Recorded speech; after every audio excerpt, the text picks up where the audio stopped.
parler à la fois d'environnement et de consommation de viande au cours des prochaines minutes. Vous savez que la production de viande est responsable du 3/4 de toutes les émissions de gaz à effet de serre du secteur agricole dans le monde. Et aujourd'hui, il y a le groupe très sérieux, là, le GIEC que vous connaissez, le groupe d'experts sur l'évolution du climat, qui produit un nouveau rapport dans lequel ce qu'on nous dit, c'est qu'il faudrait idéalement que tout le monde devienne végétarien pour qu'on puisse justement atténuer les impacts du réchauffement climatique. On va voir si c'est vraiment plausible et concrètement, peut-être qu'est-ce qu'on peut faire au quotidien avec Sylvain Charlebois, qui est spécialiste de l'industrie agroalimentaire à l'Université d'Alousie. Bonjour.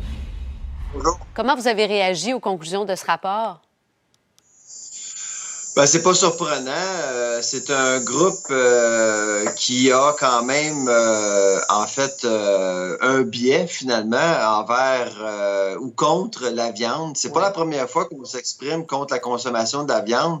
Il faut quand même émettre un bémol par rapport aux recommandations. C'est important de reconnaître que l'agriculture est en train de devenir plus performante et on fait extrêmement attention au niveau de la production des grains et aussi animalier, là. Donc, il ne faut peut-être pas aller trop loin, là. Il faut quand même respecter le choix des consommateurs tout en les éduquant par rapport à leur choix.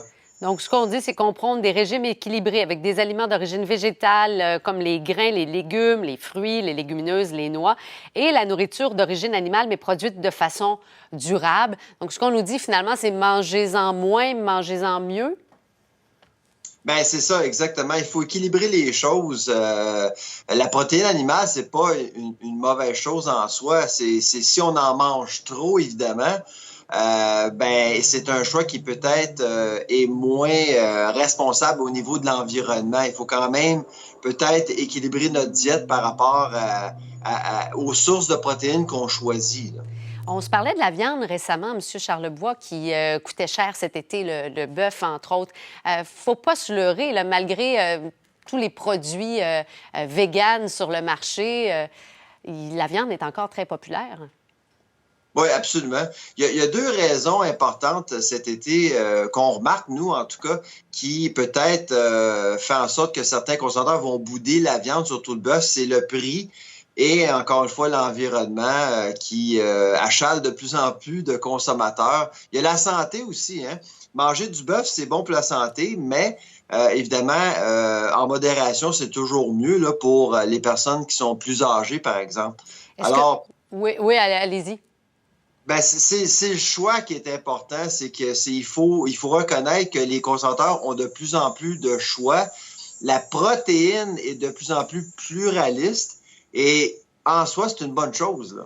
Qu'est-ce que vous voyez comme comportement pour une grande partie de la population dans votre boule de cristal à moyen terme? Ben, à moyen terme, j'ai l'impression qu'il va y avoir de plus en plus de flexitariens, donc les végétariens à temps partiel.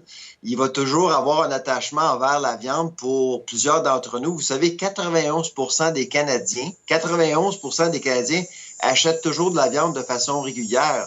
Alors, il faut reconnaître quand même qu'il y a un attachement envers la viande, mais on va probablement continuer à avoir une diminution de la consommation de viande, surtout pour ce qui est du bœuf.